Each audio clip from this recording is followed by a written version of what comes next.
Entonces, amados, tenemos un tiempecito hablando del pecado y su origen. Vamos a dar un repasito muy somero. El pecado se originó en el cielo, fue importado en el huerto del Edén.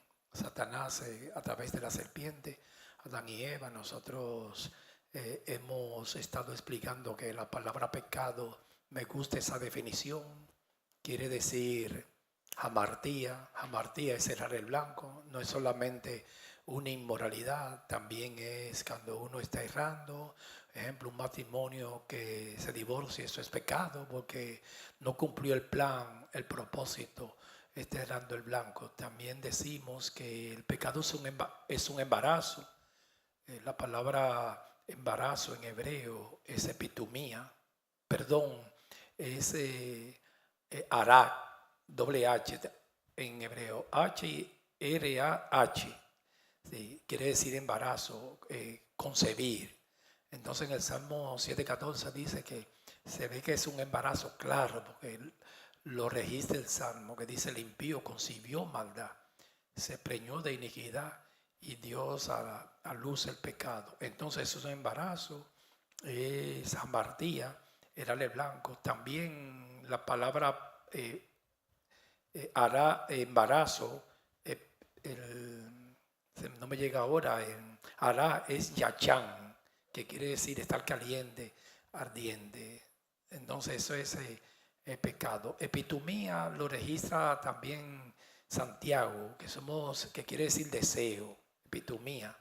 Yo me he aprendido esos nombres en hebreo y griego, porque tanto que uno los repite los miércoles de memoria ya, porque yo no lo tengo aquí apuntado, me están llegando ahora, que es un deseo, que es decir, epitomía, que somos tentados de acuerdo a ese deseo. También la palabra, y después concibe, Santiago la registra, la palabra hará, que es un embarazo, o sea, que es un proceso, un embarazo que puede durar un día, un mes, hasta un año, maquinando ahí, y dar luz el pecado, y el pecado la muerte. También decíamos que Juan dice que pecado es infracción a la ley.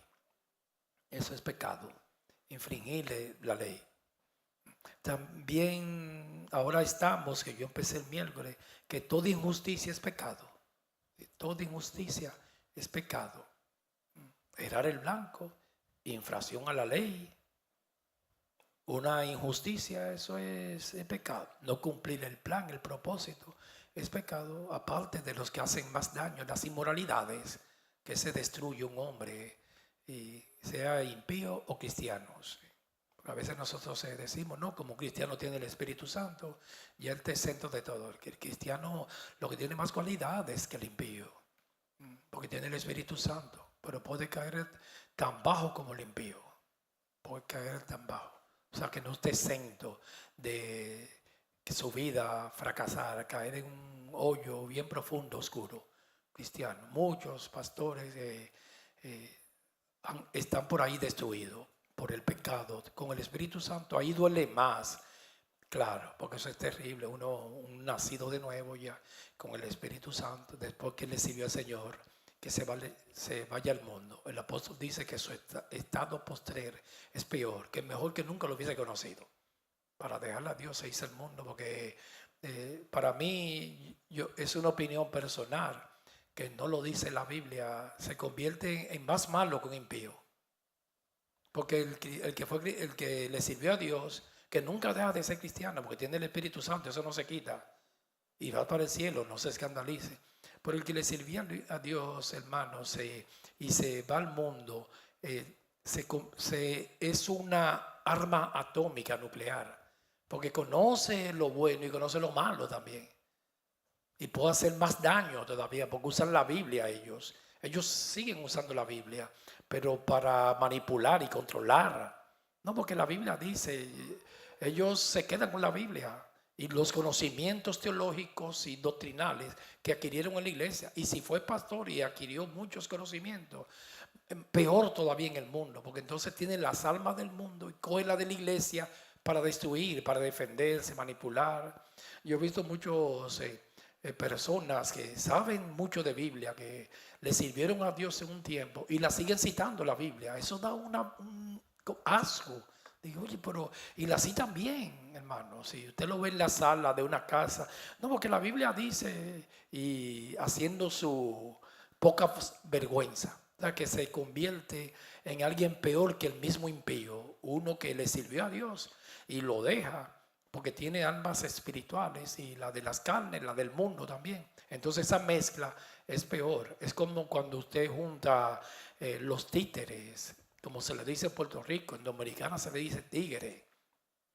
Cuando usted junta esa potestad de espíritu de diferentes barrios, que son potestades, y hace esa mezcla de malicia, y viene, eso se convierte en una bomba atómica nuclear. Una vez en República Dominicana, alguien estaba analizando, hay un barrio que no sé ahora, pero para el tiempo cuando yo estaba allá, aparte del mío, que era uno de los más malos al que yo me crié, ese era el número uno cuando yo era niño, se llama Villa Consuelo, pero después ese llegó a pasar en malicia, número uno. Pero llegó un momento que surgieron nuevos barrios, como uno que se llama, creo que barrio Puerto Rico, Vietnam, que creo que vivía por ahí cerca, la madre de Manuel, perdóname mencionarla, pero surgió uno en años, cuando yo tenía los 23 años, el Capotillo se llamaba allá. Y alguien dijo, pero ¿y por qué ese barrio es tan malo? Y una persona con mucha sabiduría lo definió. ¿Tú sabes por qué es tan malo? Porque ahí eso es un depósito, un basurero, un vertedero de basura. De todos los barrios, todos los delincuentes lo han ido llevando hacia allá. Lo que ha pasado con los caseríos en Puerto Rico, que han hecho una mezcla de todo tipo de delincuentes. Fueron los caseríos en Puerto Rico. Eso fue una mala idea de ese gobernador hace muchos años atrás, como que ellos empezaron a hacer edificios, patios, pero no horizontal, sino para arriba, y para que vivan de gratis los delincuentes. Entonces esos caseríos, porque yo viví en Puerto Rico en un tiempo, ahí iban depositando todos los delincuentes. Y llegó un momento que la policía no podría entrar a un caserío de eso era terrible. Yo he ido a caserío y tú tiemblas porque ves esos demonios en las personas, como Loren Torre, también un caserío de Puerto Rico. Y eso fue tremendo error. Nunca debieron juntar todos esos espíritus, unirlos a todos. Y se convirtió en una bomba nuclear, una dinamita. Los delincuentes hay que separarlos, porque ellos unidos es una mezcla de espíritus y de demonios. Entonces ahí se unieron todos, y eso siempre sucede cuando se empiezan a tomar las entes mal y aglomerarla a un solo lugar. Eso pasó en Puerto Rico, en Dominicana, que empiezan a hacer edificios para meter ahí todos los delincuentes. Tremendo error. ¿Qué pasó? Ni la policía podía entrar ahí. Eso ellos tomaron control con los puntos de drogas. Y ese es el problema de la delincuencia, que hay que ejercer justicia. Mira cómo está México, es ingobernable. Yo oí, creo que ayer, la presidenta Claudia Sheinbaum de México, ella dice que no vas a combatir el narcotráfico. No me quiero meter en ese lío porque es muy delicado, me pueden venir y matar aquí, pero que no lo vas a combatir, que lo va a hacer con justicia. Y el otro decía, vamos a combatirlo con abrazos y amor y besos a los narcotraficantes. No quieren ejercer la ley ni la justicia esos gobiernos. Yo digo, pero qué descaro. Tiene que ser combatir la delincuencia, tiene que ser con mano dura. Claro, esa es la ideología del comunismo, que castiga más al obrero, al que se esfuerza, trabajador, y cuida al delincuente. Por eso es que ellos todo ese a la revés lo subvierten. Entonces toda injusticia es pecado. Yo dije, 1 de Juan 5:17, vamos a leerlo. Toda injusticia es pecado y toda injusticia es pecado. Ahí lo estamos definiendo. La justicia, hay dos tipos de justicia. La justicia absoluta, que es la de Dios, con la que vamos al cielo. La justicia es un atributo de Dios, que es perfección, la santidad de Dios. Ahora, hay una justicia relativa, como dijo, creo que Luis Verjo, que es entre nosotros aquí. Entonces, el Señor, hablando aquí de pecado, en este aspecto de la justicia, si Él quiere, así como Él es justo, para ir al cielo nadie puede darle esa justicia porque esa es perfección y ni un hombre puede dar justicia, solo Dios. El único sacrificio de justicia que agradó al Padre fue el de Cristo. Y a través con esa justicia, segunda de Corintios 5:21, el que no conocía pecado, por nosotros se hizo pecado, para que nosotros fuésemos hechos justicia de Dios en él. Entonces solamente se va al cielo por esa justicia. Nadie puede ir al cielo si no es con la justicia de Cristo. Por eso no es por obra y nadie puede dar sacrificio de justicia ni obra de justicia. Solo Cristo. Esa se nos imputó a nosotros y no se quita ya porque se nos imputó. Nos sellaron con el Espíritu Santo. No hay algo más grande que ser un creyente. Y nos hicieron nacer de nuevo. Con esa justicia que vamos al cielo. Ahora, en la justicia de aquí, en la tierra, Él quiere que el cristiano, las naciones, tengan un buen sentido de justicia. Hay que ejercer justicia en nosotros, en no ser injusto con nadie. Yo decía el miércoles que es un pecado que sale fuera de las manos cuando le hacemos daño a alguien. Hay que tener mucho cuidado en cometer injusticia. Los gobiernos, los políticos cometen muchas injusticias. En las iglesias hay muchas injusticias. La iglesia también se mueve la política, los intereses con el dinero personales. Hay élite, un grupito que nadie tiene, muy hermético, que nadie tiene acceso. No podemos negar la realidad. Hay una élite en las iglesias y nadie puede llegar hasta ahí. Entre los líderes, ancianos, pastores, y solamente ellos saben y administran y se cometen muchas injusticias en las iglesias también. Dios nos manda a tener un buen sentido de justicia. Yo he dicho, Agustín Hipona, a mí me gustó este pensamiento, decía que ese padre de la iglesia del siglo V, Agustín Hipona, decía, cuando se suprime la justicia, los reinos se convierten en bandas de ladrones. Tremenda sabiduría, porque esa es para las mayorías de teólogos de las iglesias, uno de los teólogos más grandes, que Dios le dio tanta sabiduría, que el primero fue filósofo, fue Agustín Hipona en el siglo V. Y después Juan Calvino. Fue un tremendo teólogo, que Dios le reveló la gracia. Dios le dio mucha sabiduría a esos dos teólogos. Entonces, él decía que cuando se suprime la justicia, cuando no se ejerce la justicia, los reinos se convierten en banda de ladrones. ¿Qué está pasando en Haití? Ahí no se puede ir a Haití. Son bandas de ladrones. Con estos políticos, ¿qué está pasando en Europa? Muchos países que eran los países de menos criminalidad en Europa y están llenos de vándalos y crímenes, que no se puede salir a la calle. Miren lo que está por estas agendas verdes y globalistas. Miren lo que está pasando en España, Francia, Alemania, etcétera, etcétera. Se ha convertido en una banda de ladrones, que Dios aquí siempre se ejerza justicia. Entonces nosotros los inmigrantes no podemos venir aquí a cambiar la ley, hermanos.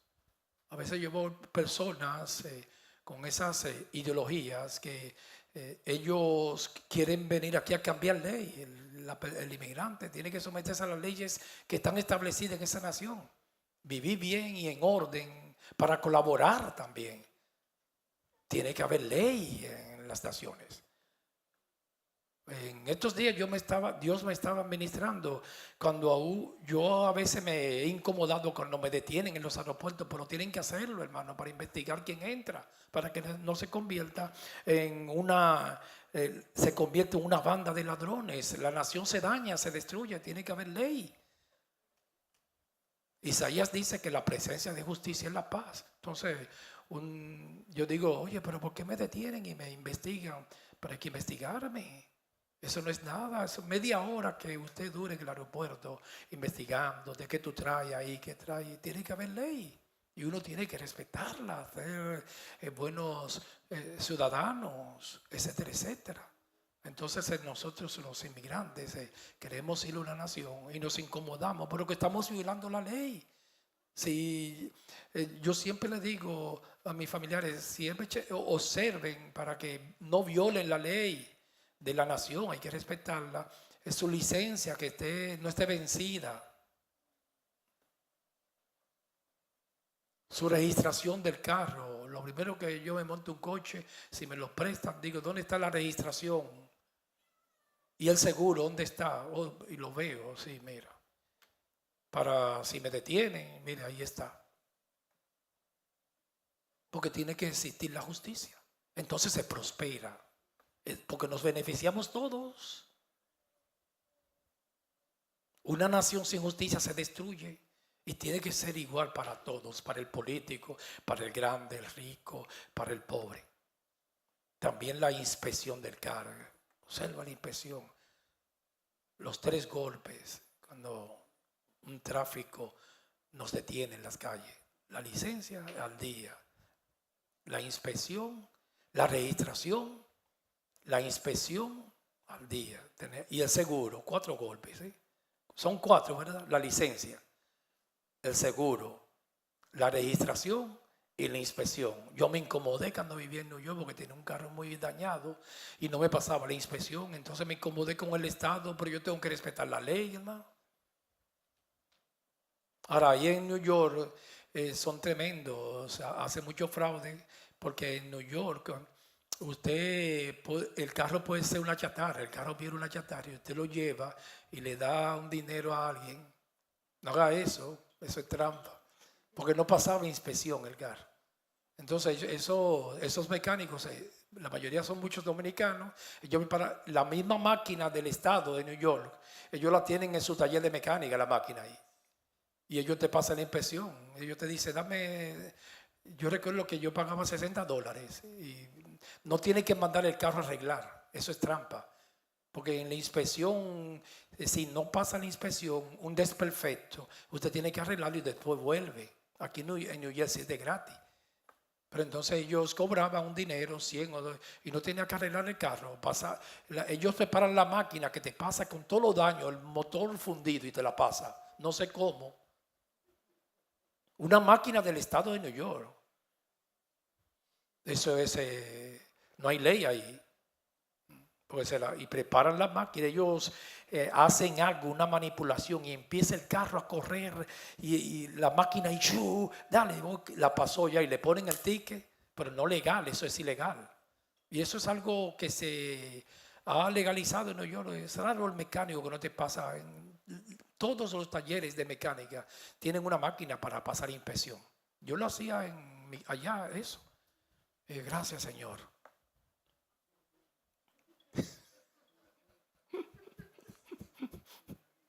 Sí. Pero que es así. Ladrones, hermano, y no se avanza sin el orden. Entonces uno tiene que respetar la ley y no querer cambiarla, amado. Esas son las leyes. La voy a respetar.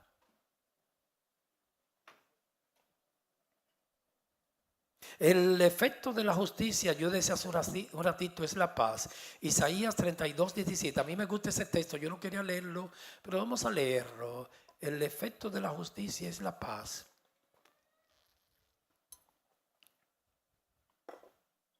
Isaías capítulo 32, versículo 17. A mí me gusta ese texto cuando hablo de justicia. El efecto de la justicia es la paz. 32:17. Y el efecto de la justicia será paz. Mire, la palabra de Dios. Eso trae paz, la justicia. Por eso esta filosofía socialista se hunden, amados, porque que trae paz cuando hay justicia. Y la labor de la justicia, reposo, tremendo, promesa y seguridad para siempre. Para mí, en una sesión personal, amados, la seguridad para mí va primero hasta que la economía. Porque a veces los políticos dicen, no, mi propuesta es económica. No, la seguridad va primero. Oye, ¿por qué? Porque usted puede tener todos los millones del mundo, hermano. Y si no puede salir de la casa, ¿cómo lo disfruta? Por inseguridad. Si tiene miedo pararse en la puerta de su casa. La seguridad va primero. Se necesita la seguridad y el orden y el respeto. Como decía Benito Juárez, me llega ahora de México. Es ministro de México. El respeto al derecho ajeno es la paz. Eso trae paz. La justicia trae paz.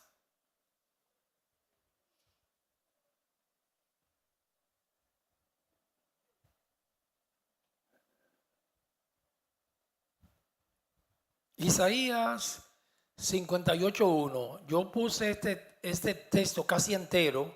Vamos a buscarlo. Hablando del ayuno ahí. Vamos a leerlo. Pero lo vamos a leer rapidito. Porque yo le puse en el 1, 58:1 Isaías. Para los que ayunan. Aquí está la mejor definición en la Biblia que es lo que es un ayuno. Isaías 58:11. Cuando usted quiera definir el ayuno, mire lo que es ayuno en la Biblia. En la Biblia mía, mire. Que es mi iPad. Isaías 58:1. Clama a voz en cuello. Vocea, no te detengas. Alza tu voz como trompeta y anuncia a mi pueblo su rebelión y a la casa de Jacob su pecado. Que me buscan cada día y quieren saber mis caminos, como gente como que hubiese hecho justicia. Tremenda palabra de Isaías. Destruyendo al prójimo, acabándolo, y vienen al Señor como que no hay, con la cara limpia así. Mira, Señor, quitándole el dinero al pueblo, exprimiéndolo. Tienen hasta millones en el banco, como que hacen justicia. Tremenda injusticia se está cometiendo, que hay que denunciarlo en estos tiempos con el pueblo de Dios. Lo exprimen, amados. Y usted lo ve como si nada adorando, con su cara muy linda y su gabán adorando los domingos. Como que gentes que hacen justicia. Y que no hubiese dejado la ley de su Dios. Aquí está hablando Isaías, el pueblo de Israel, que siguieron con los sacrificios, pero se dejaron la ley de Dios. Me piden justos juicios y quieren acercarse a Dios. ¿Por qué dicen ayunamos y no hiciste caso? Humillamos nuestras almas y no te diste por entendido. He aquí que en el día de vuestro ayuno buscáis vuestro propio gusto. Mira que ayuno, su propio placer, el espíritu de los estoicistas y epicureístas y el de hedonista. Y oprimís a todos vuestros trabajadores. Mira que ayuno. ¿Sabe? Es muy fácil uno dejar de ingerir alimento, pero pararse el domingo en la iglesia, tráigame todo el dinero que usted tenga. Eso no es ayuno. Y el sábado estaba ayunando. Eso es pasar hambre. Deja de ayunar, porque yo siempre he dicho eso, amados, estos hombres avaros. ¿Por qué hay cosas a veces que dicen, el Señor me quitó esto, pero ¿y por qué no te quita la avaricia con la iglesia que le esté exprimiendo? Deja de estar lavando los pies, porque lo están haciendo, lo hacen mucho en las iglesias, ese rito, esa ceremonia, y deja de el ayuno ese, que eso no es ayuno, eso es un pasahambre. Ayunar en la iglesia carismática, lo usan a diario, es muy frecuente. Es dejar de ingerir alimento por 12 o 24 horas. Pero eso es pasar hambre, porque cuando estamos viviendo mal y cometiendo injusticia, ya eso no viene siendo ayuno. Entonces Isaías aquí define lo que es un ayuno. Esos ayunos religiosos son terribles, hermanos. Y la forma de servir a Dios son terribles. Es haciendo daño. He aquí 58:4. Que para contiendas y debates ayunáis, y para herir con el puño, mire, inicuamente. No ayunéis como hoy, para que vuestra voz sea oída en lo alto. ¿Es tal el ayuno que yo escogí? Que de día aflija el hombre su alma, que incline su cabeza como yunco y haga cama de silicio y de ceniza. Porque así se ayunaba con el silicio, ceniza, inclinaban la cabeza, y ese es el ayuno que yo escogí. ¿Llamaréis a esto ayuno? Aquí dice la Biblia, esto no es ayuno. También le dice a la iglesia, esa manera que la iglesia le está sirviendo a Dios, esa no es la manera que dice la Biblia, hermanos. ¿Tú le llamas a eso ser cristiano?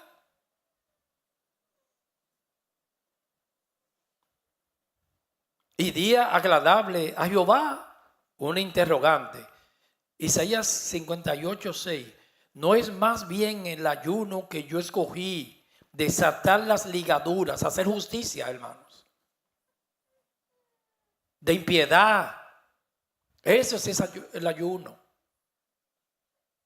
No hacer maldad, desatar las ligaduras, ayudar a la gente, soltar las cargas de opresión. Eso sí es ayuno. Esa es una definición de ayuno aquí.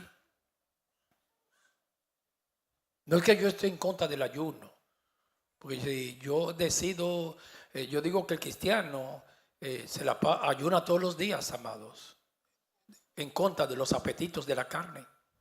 Es un ayuno constante. Ahora, dejar de ingerir alimento, yo lo puedo hacer para estar con mi Señor, porque eso es como una manera de quebrantarse el estómago vacío, para estar con Dios, y hágalo para rebajar también.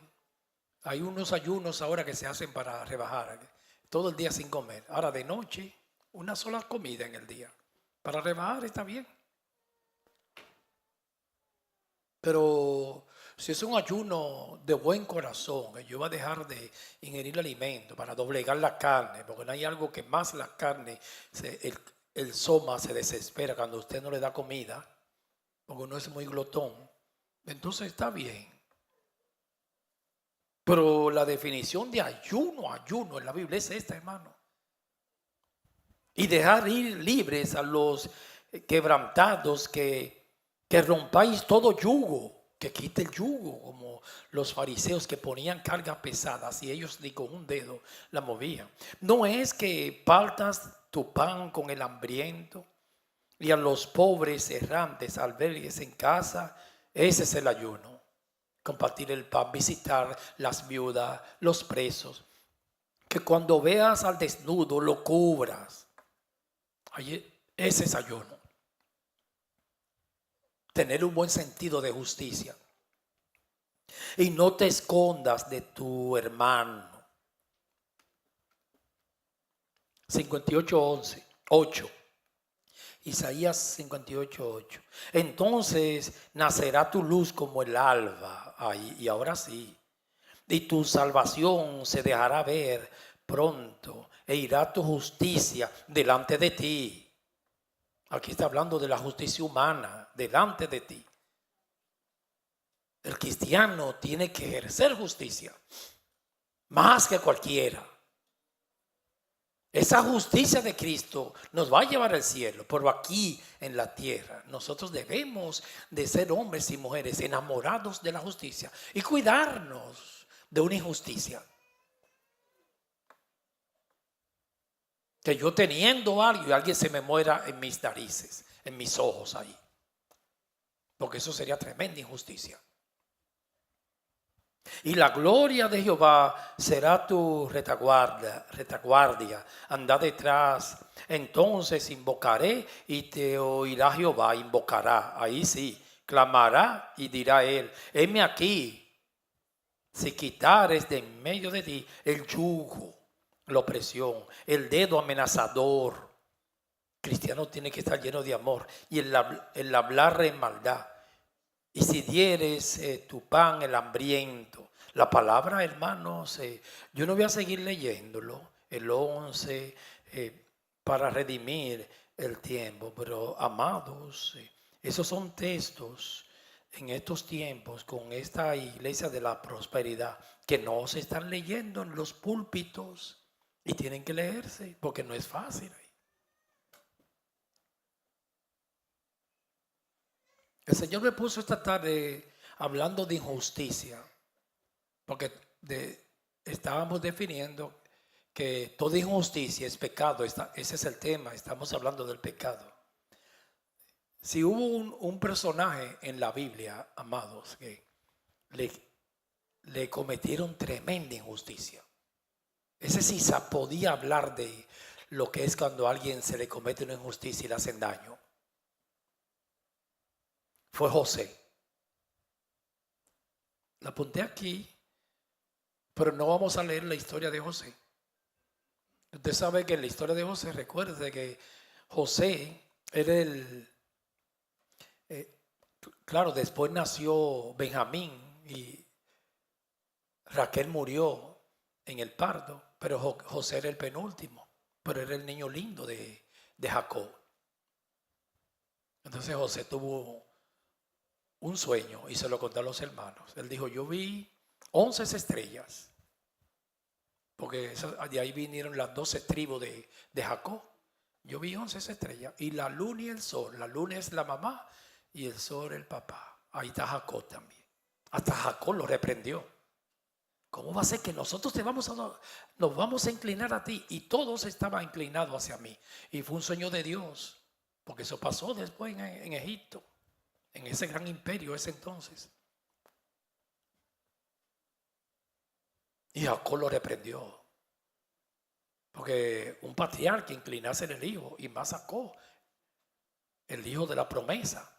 Primero fue Isaac y después Jacob, el nieto de Abraham, hijo de Isaac. Y después José, el otro sueño que le contó a los hermanos, él dijo, yo vi 11 manojos que estaban inclinados al mío y el mío elegido. Y eso le provocó una envidia a los hermanos y cometieron tremenda injusticia, que eso sí duele. Ese sabe lo que es injusticia. También ustedes, hay uno que se le han cometido en sus vidas personales, sus testimonios, muchas injusticias en el trabajo. Eso duele. Como tú llegar a un trabajo por la mañana y sin tú hacer nada, decirte, está despedido y humillado. No hay dolor más grande que ese. Usted llegar por la mañana y usted sabe que no hizo nada, o que se le acuse de algo que usted o yo no cometimos. Digo, por esto es injusticia. Yo di todo mi sudor, todo mi trabajo, todas mis fuerzas a este trabajo y mira cómo me pagan. Para no levantarse de eso, hermanos. Y más cuando esas injusticias, las traiciones vienen ya cuando uno ha perdido la fuerza, que está ancianito. Y ahora como, porque el joven puede levantarse de nuevo, pero un anciano no. Tiene que ir al cielo obligado.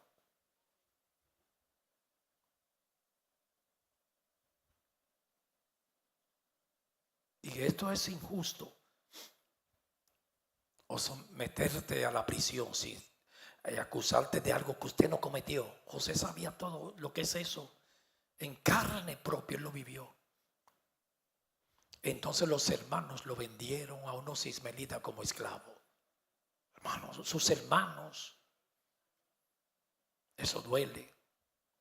Por eso que los hermanos hay que enseñarle siempre a amarse y cuidarse. En todos los sentidos, hasta económicamente. Un hermano, si ve que el otro tiene la lengua afuera, tiene que ayudarlo. Mira, para que pague tus biles. Porque la iglesia no se quiere, no está predicando eso hoy en día porque hay que pagar un gran precio. Todo es pide, como la sanguijuela, que tiene 2 hijos, dame y dame. Y hay 3 cosas que nunca se sacian y una cuarta nunca dice basta. La matriz estéril, la tierra seca. Y la matriz estéril, la tierra seca y el fuego, que nunca dice basta.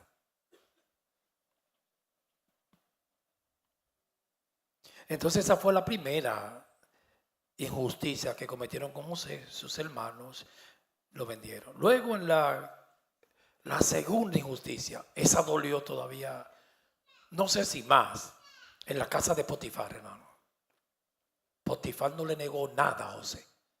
Entonces José tenía una característica que dice que en esa casa de Potifar, ese representante de ese imperio de ese entonces de Egipto, ese general, que era un hombre que tenía posesión, y lo puso como mayordomo en su casa. Y dice que Dios prosperó a Potifar por José, porque Dios estaba con José. La bendición de Jehová es la que enriquece, no es el lugar. Él era el que tenía la bendición. Y donde quiera que el llamado de José, donde quiera que llegaba, Dios en su providencia lo prosperaba. Y bendijo la casa de Potifar. Por ahí se cometió tremenda injusticia. Dice que no fue un solo día, en muchos días la mujer lo molestaba. Y llegó un día que ella lo asió y lo quiso hasta violar. Que eso fue un asalto sexual al varón de la mujer. José le dejó la ropa en las manos y salió huyendo. Ella fue, le dijo a los criados, y cuando Potifar llegó, que José la quería asaltar sexualmente, acosar. Potifar se incomodó y lo metieron a la cárcel 2 años. Inocente, porque yo no sé de usted, hermano, pero 3 días en la cárcel, eso es terrible, sin hacer nada. José no duró 3 días, 2. Ese sabía lo que era sufrir en carne propia y viva las injusticias. Y él estaba ahí en la casa y se ve que estaba desesperado. Porque lo más preocupante de un preso es cuando él siente que cuando no hay justicia en una nación, que se olvidan de ti. Yo una vez recuerdo que en República Dominicana, que yo lo he dicho aquí, a mí me acusaron de algo que yo no cometí, una bomba de esa casera en el liceo que estudiaba, y duré 3 días preso. Y pasaba el primer día, el segundo, yo digo, pero se olvidaron de mí, ¿qué pasa? No sé cuántos días voy a estar aquí, cuál va a ser la acusación que me van a dar, cuántos años me van a dar. Y eso es desesperante, sin tú hacer nada. Una falsa acusación. Entonces, José se tiró 2 años ahí. Ahí en la cárcel, inmediatamente, como Dios estaba con José, lo pusieron como cabeza de la cárcel. Y era el que servía, el que ordenaba todo. Dios en su providencia, usted sabe la historia, destituyeron del cargo al copero y el panadero. Entonces, el sabio Dios, ellos tuvieron un sueño. El copero dijo, yo tuve un sueño de un viñero y habían como, no sé si 3, no recuerdo la historia, 3 sarmientos de 3 cosas de vino, y le dio, o sea, y te van a reponer en tu cargo.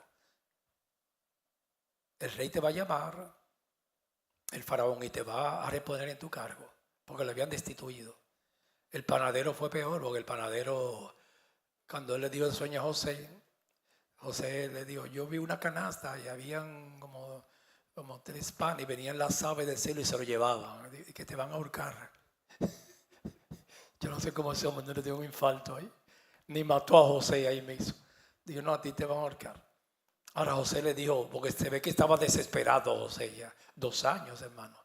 Le dijo, mira, cuando ustedes, a este no, a ti no, al panadero, porque a ti te van a ahorcar, pero a ti, cuando te repongan en tu cargo, que de aquí a 3 días, oye, chico, varón, acuérdate de mí. Tremenda injusticia, no se acordó, hermano.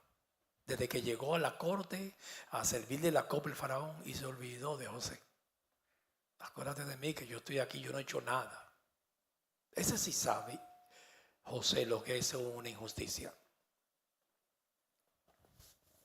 Después de como de 2 años, fue que cuando el faraón tuvo esos dos sueños de las vacas, usted sabe la historia, vacas gordas y vacas flacas. El copero dije, porque así la gente ingrato, hermano, que ese primer perro que dijo Martín Lutero, guárdame de la ingratitud, malagradecido.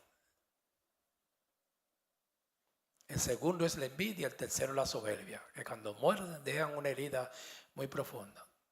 Cuando el faraón tuvo el sueño, ahí fue que se acordó, 2 años. Ay, yo conocí a alguien en la cárcel porque ya el faraón había buscado todos los magos de Egipto y ninguno podían descifrarle el sueño de las vacas gordas y vacas flacas. Y llamó a José, pero qué bonito José. José le dijo, no soy yo que te puedo decir ese sueño, siempre la gloria a Dios.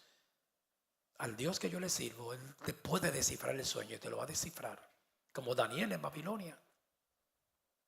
Así son los siervos del Señor. Hoy en día nada de eso se está viendo, hermanos. Antes había pastores en la corte, asesores de los presidentes, pero con esta corrupción, sí, las iglesias están más corruptas que los políticos, no se lo diga a nadie. Claro, eso nadie lo quiere decir porque queremos como tapar el sol con un dedo, pero están más corruptas que los políticos. Se ven más cosas en las iglesias, yo he visto más que yo cuando estaba en el mundo.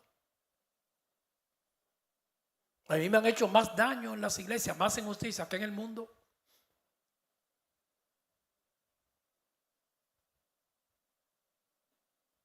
Pero ¿y qué es esto?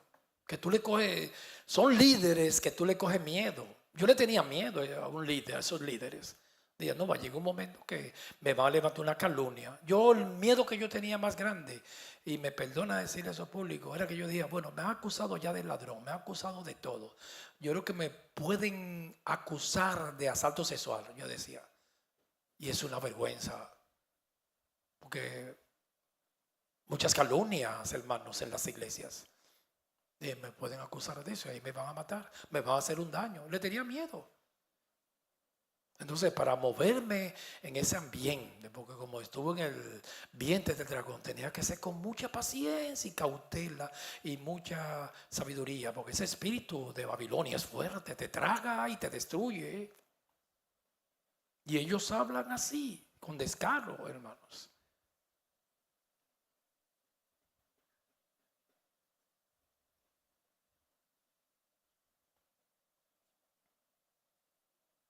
Entonces me tenía que estar moviendo como dijo Jesús, yo le envío como ovejas en medio del lobo. Sea astuto como la serpiente y manso como la paloma. Pero había que, no astucia para malicia, pero con mucha astucia tengo que moverme porque me van a destruir. Esa mentalidad yo lo tenía en la misma iglesia. Digo, me van a destruir. Entonces, con paciencia, sabiduría, uno fue caminando, sacando aquello, aquí, allí, aquí, que no voy a dar detalles, hasta que llegamos hasta aquí. Pero los ambientes de Babilonia eclesiástico, eso es terrible. Porque ahí no hay diplomacia, hermano, eso es claro que hablan. No, cómpralo cash, porque es un término de ellos. Eso no es tuyo, eso es de los bancos, eso es mentira. Aunque usted debe un morgue, eso es tuyo. Pero es una terminología que ellos la usan para manipular el lenguaje. Para que te quedes con los chavos. Te quedas con el local, la gente se va y te trae más dinero y ya tú no debes nada, eso es tuyo. ¿Quién te ha dicho que el local es del pastor? Eso es de Dios, hermanos. Y en esos ambientes se mueven muchas injusticias y maldad. Y uno le coge miedo.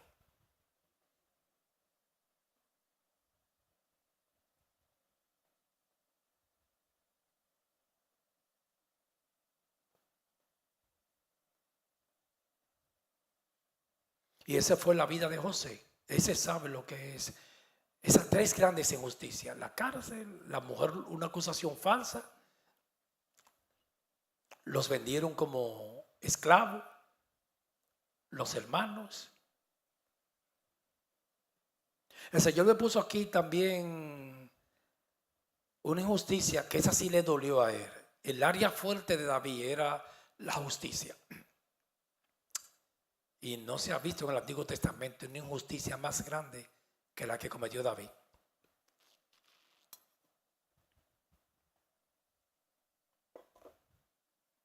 El rey David usted sabe la historia de David, yo no la voy a narrar de nuevo. Aquel día que no fue a la guerra en Jerusalén, estaba en el palacio, vio a Betsabé, la mujer de Uriel Eteo, vivió con ella, la embarazó. Entonces quería imputarle el hijo al esposo. Entonces David le dio una carta a Urias. Dijo, toma esa carta, llévasela a Joab. Y en la carta decía, pónmelo al frente de la guerra, de la batalla, que era en Rabá, con los amonitas. Pónmelo al frente, a él mismo, en la misma carta, para que lo maten. Y así él librarse del hijo del adulterio. Y ese pecado David lo llevó a la tumba, porque un hombre enamorado de la justicia violó el sexto mandamiento, no matarás. ¿Sí? El séptimo, no cometerás adulterio. Y violó el décimo, no codiciarás a la mujer de tu prójimo. 3 mandamientos del decálogo de Moisés violó. A mí una vez cuando yo estaba en Puerto Rico, cuando vine aquí, me enviaron una carta y me llegó esa historia. Me dijeron, Reynoso, dale esto al líder con el que tú trabajas. Cuando yo me fui de Puerto Rico, ese día había una fiesta, las fiestas son en ese lugar en agosto, y yo iba entrando por el medio así. Destruido, hermano, estaba destruido. Llorando, y con esa carta me dijeron no la abra. ¿Y qué habrá ahí? Y me llegó a la mente esa historia. Delante de Dios estoy. La historia de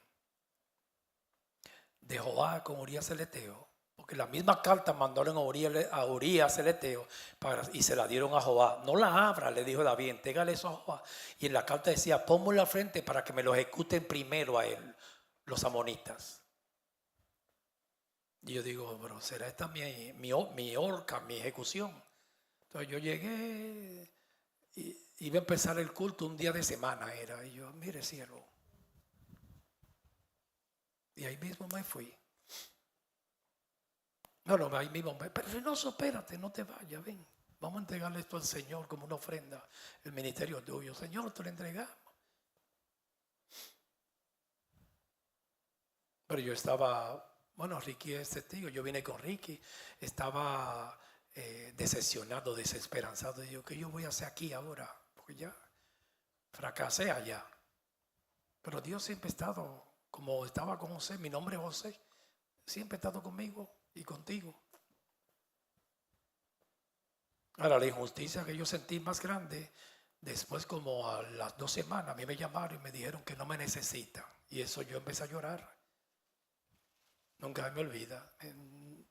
Nosotros tenemos aquí demasiados ministros, no te necesitamos. No se apure que Dios no es que me necesita, yo necesito a Dios, pero Dios, yo le sigo al Señor. Él no me necesita, no necesita a nadie Dios. Pero yo le dije ese lenguaje porque hablaría mentira. Dios me necesita. Y yo dije, pero esto es tremenda injusticia. El Señor nos pone a vivir eventos que cometan injusticia con nosotros para formar ese carácter. Ahora, esa convicción, esa certeza, en el momento es difícil. Porque uno está en una gran incertidumbre. ¿Qué va a ser de mi vida? ¿Qué yo voy a hacer?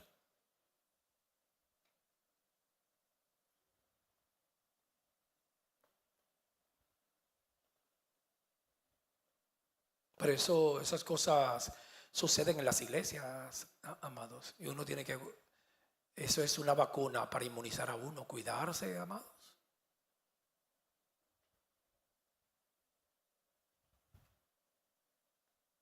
Esto se va a borrar, esto es para la iglesia.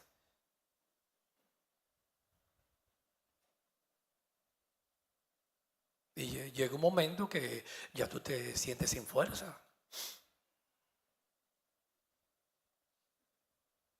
Digo, yo no tengo fuerza ya, he dado tanto y todo, como quiera, no satisfago al hombre. Eso es servirle al hombre.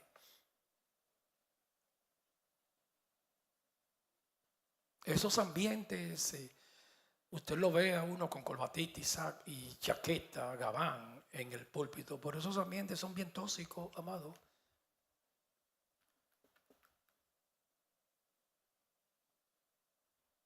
La que ha vivido un poquito más aquí, esos ambientes, perdóname que la mencione, porque ella ha tenido acceso un poco de eso, como se mueven los pastores, la sierva Anelisa, ella sabe un poquito lo que es eso. Ella me es testigo, que es un ambiente que tú te asustas. Y yo digo, ¿y por qué debe ser eso si son los siervos de Dios, llenos de amor y de justicia?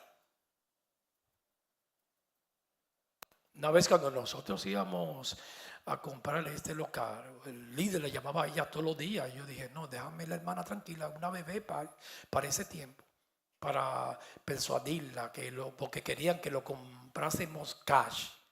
Entonces llamaba a la sierva y ella sabe lo que es ese ambiente un poco. Ella vio, ella me es testigo. Y esto es así, porque ella no sabía lo que es eso. El vientre del dragón, el que está dentro, que uno sabe. Entonces yo dije, yo tengo que resolver este problema. La llamaba todos los días, hermanos. Mira, para convencerla, persuadirla, cómpralo cash, porque la tesorería estaba allá y ellos estaban administrando el dinero. Y un día estaba en las Naciones para el día del cierre y me dijo, yo no voy a estar ahí, pospon el cierre. Pues no lo voy a posponer, eso va ese día, aunque usted no esté.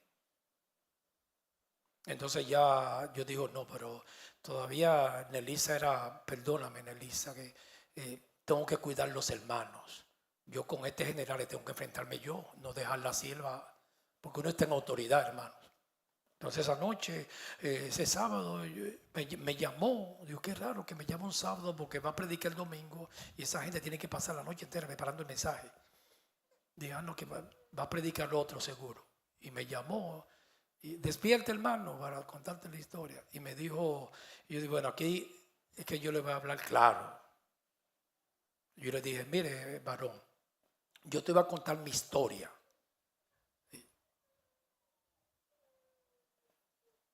Yo fui desechado, yo no, he pasado situaciones muy difíciles, yo he hecho el ministerio solo, nadie me ha ayudado, ustedes nunca me han dado un centavo, le hablé claro. Yo no puedo comprar esa iglesia cash y arriesgarme, quedarme sin nada, que tengo que arreglar los baños y quedarme sin nada, sin saber, porque yo vivo por fe, pero yo no puedo comprar esos cash porque nosotros somos pobres y no tenemos dinero. Yo he pasado muchas necesidades y no puedo tomar ese riesgo. Yo he hecho ministerio sin ayuda de nadie. Y no voy a dar los cash porque tengo que arreglar el baño y yo no sé qué necesidades pueden haber en la iglesia que un hermano que necesite. Y te voy a contar mi historia que no sé si tú lo sabes y no me pedí, yo dije, con esta historia me van a pedir perdón. Y no te piden perdón, hermano. Entonces ahí ya nos dejaron tranquilos. Pues está bien, hagan lo que ustedes quieran. Den un down payment y así se hizo. Y deban un mortgage. Pero recuérdate que eso no es tuyo. Es una palabra que me da asco a mí. Perdóneme mencionar eso, me da asco. Eso no es tuyo, eso es del banco. Nosotros hemos comprado todo cash. Cash Luna. Digo, pero esto es, y son feas. Está bien en inglés. Tremenda injusticia.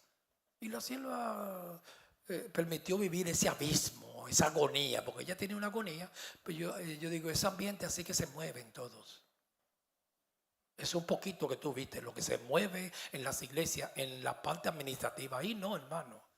Ahí todo está bien. Pero ahí arriba, política baja y sucia en las iglesias. Y yo vi eso y yo dije, no, pero me tengo que inmunizar para no hacer lo mismo, para ser honesto. Presentarme a Dios como un obrero que no tenga nada de que avergonzarse, aunque no tenga nada, hermanos. Aunque lo pierda todo. Porque yo creo que el hombre de Dios debe ser un poquito serio por lo menos, o la little bit. Y el ambiente en la casa del Señor no puede haber tantas injusticias y tanto miedo. Miedo a que te destruyan de un líder, varón. Y volviendo a la historia de David, hermano, gloria a Dios por ese profeta Natán, porque fue tremenda injusticia con Uriel el Eteo y con Betsabé. Y vino Natán y le dijo a David, había un hombre que tenía 2 corderitos, había un rico que tenía muchos corderos y un pobre que tenía un solo corderito. Y vino un caminante y el rico que tenía todo no le sacrificó ni un solo cordero, y al pobre que tenía uno solo, que lo tenía como una mascota y lo cuidaba, ese solito, le dijo, dale al caminante el único cordero que tú tienes y sacrifícaselo como comida. Entonces David se enfureció porque era un hombre enamorado de la justicia y dijo, ese hombre tiene que morir, tremenda injusticia. Pero como Natán en la corte no era un hombre que no se vendía, porque eso le podía costar el cargo a Natán en la corte, era un profeta de Dios, ese hombre eres tú, decirle es un rey, hermano. Lo destrozó, los pulverizó ahí, lo mató, hermano. Ese hombre se fue a llorar, ese rey, un hombre que ama tanto la justicia. Ese fue el pecado más mortal del Antiguo Testamento que le dolió a David. Todavía en todos los salmos lo menciona, en el Salmo 51. Y la espada y el ceso no se apartó nunca de su casa, pagó con creces él y sus hijos. Porque cuando un gobernante atiende a palabras mentirosas, sus seguidores serán impíos todos. Cuando hay príncipes corruptos que vienen de ahí del pueblo también, o el pueblo corrupto igual que el príncipe, están todos torcidos.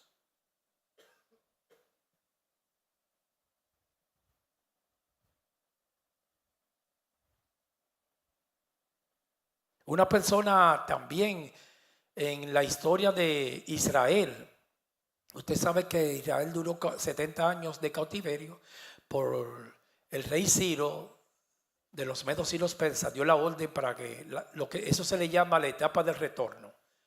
Después de 70 años, Dios a través de los profetas, Daniel le dijo que el pueblo iba a ir y iba a ser liberado. No fueron todos, como un 5 o 6%, a restaurar el templo de nuevo. Ahí hubieron varios viajes.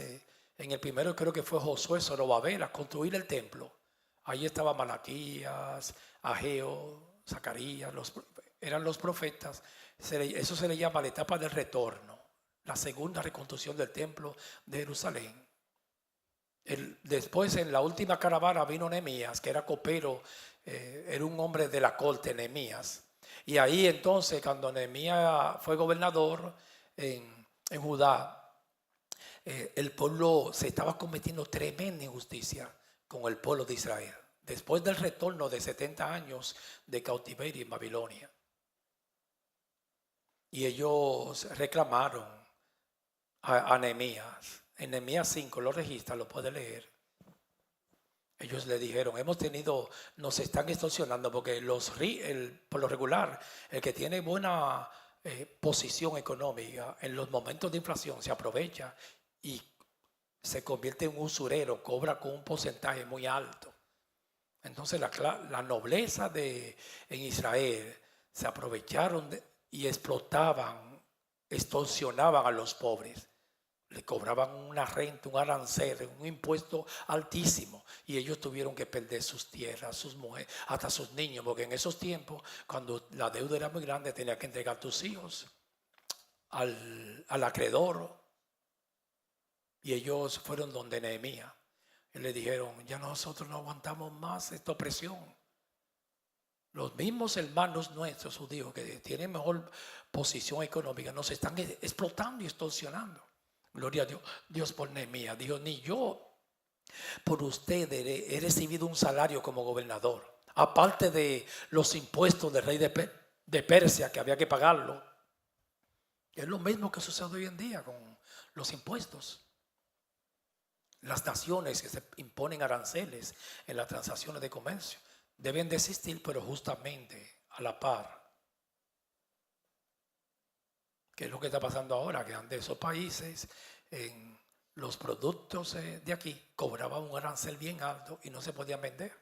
Y aquí no cobraban aranceles y la gente compraba lo de allá. Tiene que ser uniforme, igual. Y eso es lo que está haciendo el presidente, iguales. O sea, yo estoy de acuerdo con eso. Si China cobra 10% de arancel, que Estados Unidos se lo cobre, para que haya competencia en los artículos y se puedan vender los artículos que se producen aquí, porque este país, usted no anduvo quizá hace 20 años por downtown, donde trabaja mi esposa, hermanos. Te estoy hablando hace como 25 años.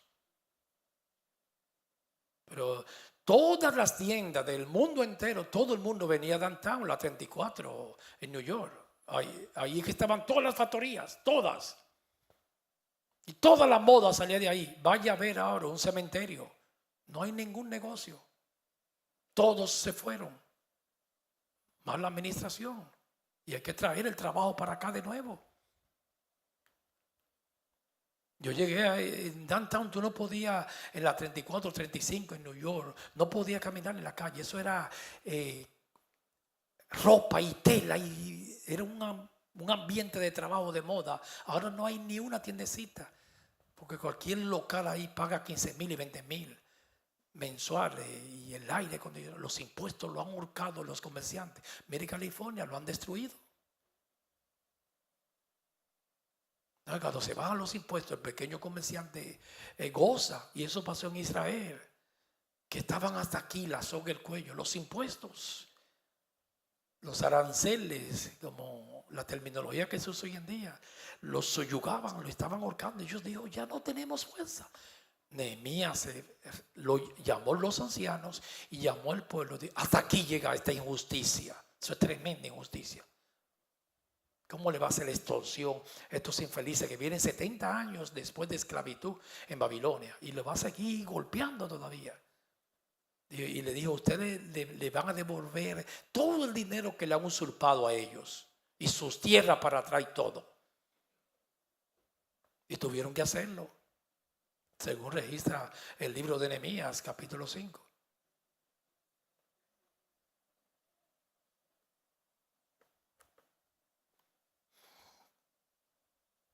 El Espíritu Santo nos ha ministrado un poquito de las injusticias. Yo sé que muchos de ustedes aquí saben, así como la pasó José, en carne viva, lo que es una injusticia. Porque yo sé que le han cometido muchas injusticias en el trabajo, por alguien que aman, traición.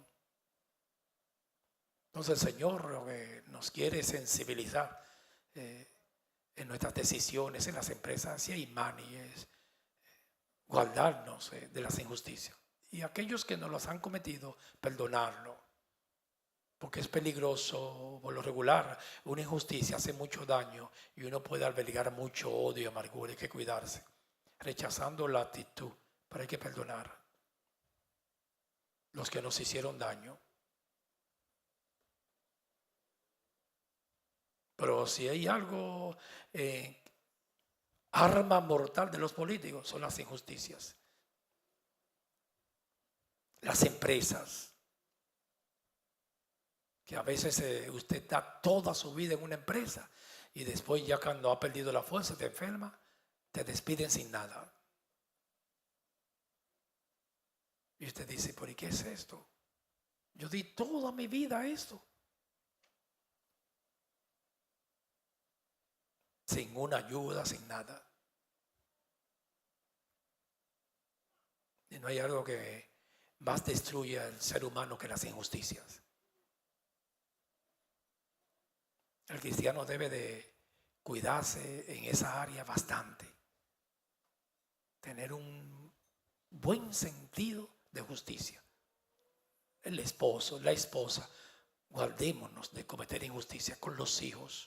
Porque la va a llevar a la tumba en tu conciencia toda la vida, una tortura. Y la voy a llevar. Darle un golpe, eso es irreversible casi, a un niño por una ira. los niños a veces a los 4 años ya tienen capacidad. Los niños, los hijos míos que son jóvenes, ellos me salen con cosas. ¿Y tú te recuerdas de eso? De los 3 años. Diferentes niños. Hay niños que no se recuerdan nada a los 3. Pero a veces el hijo mío que es un joven, Samuel y Naomi, ellos me salen con cosas que yo no me imaginaba que se recordaban de eso. Pues un niño de 3 años se puede recordar, registrar en la memoria cuando un padre le da un golpe, un maltrato, por una ira. Cuando lo tortura, ellos se recuerdan. Con 3 añitos, a veces hay memorias, no son todas iguales. Hay niños que empiezan a recordarse a los 4.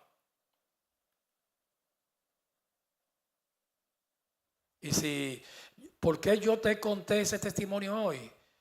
Porque en mi vida del servicio al Señor me ha tocado ver más injusticia en las iglesias que donde yo estaba en el mundo, donde yo vengo. Sin desanimarte a servirle a Dios, pero tengo que ser realista, tengo que hablar con la verdad. No vi tanta injusticia allá afuera que en la iglesia. Y venía de ambientes de lobos, compañeros de estudio, pero yo no vi tanta injusticia como en la iglesia, porque me sentía como me iban a devorar. Y no debe ser así, no se está leyendo la Biblia. Entonces, voceamos mucho que ayune, pero lea Isaías 58. El ayuno es quitar el yugo, es ayudar al pobre y a las viudas.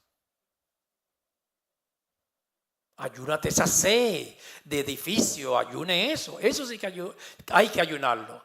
Y esa hambre de dinero, eso hay que ayunarlo. Porque si cualquiera deja de comer el alimento.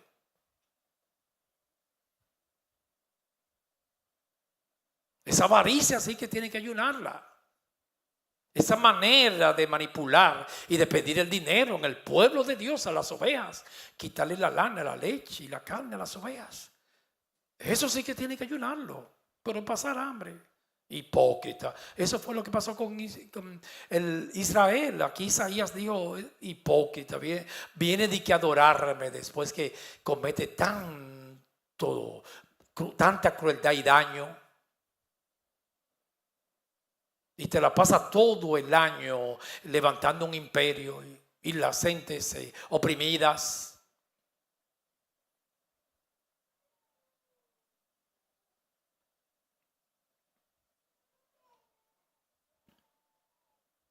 Y eso es pecado. Toda injusticia es pecado.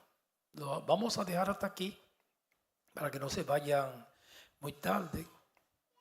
Déjame ponerle un marcador para continuar el próximo miércoles. Que el Señor me ayude a mí y a ti, porque nos ha pasado por situaciones yo lo he cometido injusticias con alguien y la han cometido mucho conmigo también. Y pusimos como ejemplo a David, el rey David y José. David cometió esas grandes injusticias y a José se la cometieron a él. El Espíritu Santo quiso poner esos 2 grandes ejemplos, lo que es una injusticia que cometió el rey David y la que cometieron con José. Que fue mucho daño que le hicieron a José cuando lo vendieron como esclavo. Después lo metieron sin hacer nada, lo acusaron de un acoso sin él cometerlo, que era la mujer a la inversa. Y tuvo que pagar 2 años de prisión, 3 grandes injusticias. Porque no hay vergüenza más grande que Potifar lo puso como mayordomo en la casa y lo acusaron un hombre de acoso. Eso es una vergüenza.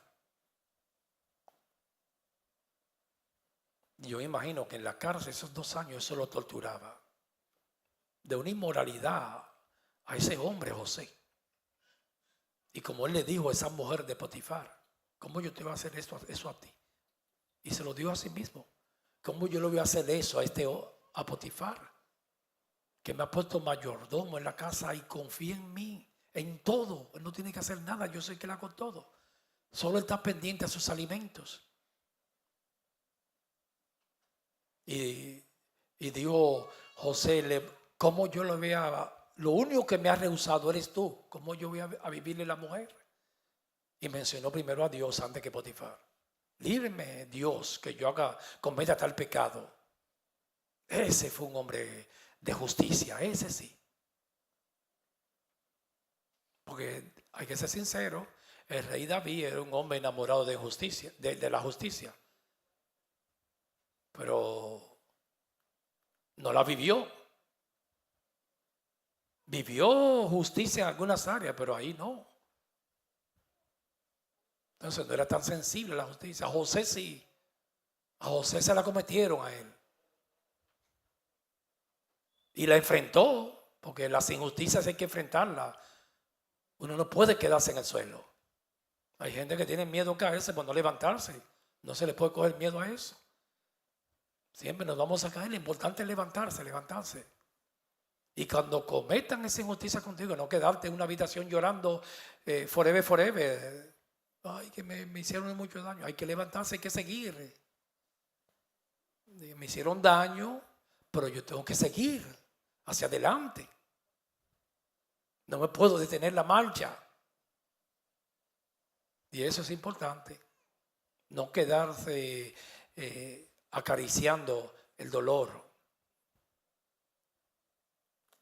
Oremos, amados. Padre, en el nombre de Jesús, te damos muchas gracias por tus enseñanzas y las experiencias. Cada uno aquí tiene diferentes experiencias, pero ayúdanos siempre a perdonar y corregir las cosas para no cometer los mismos errores. Como dijo Pablo, esto sucedió como ejemplo para que no hagamos en Israel, para que no hagamos lo mismo. Venga a tu reino, llévanos bien a nuestros hogares. En el nombre de Jesús. Amén.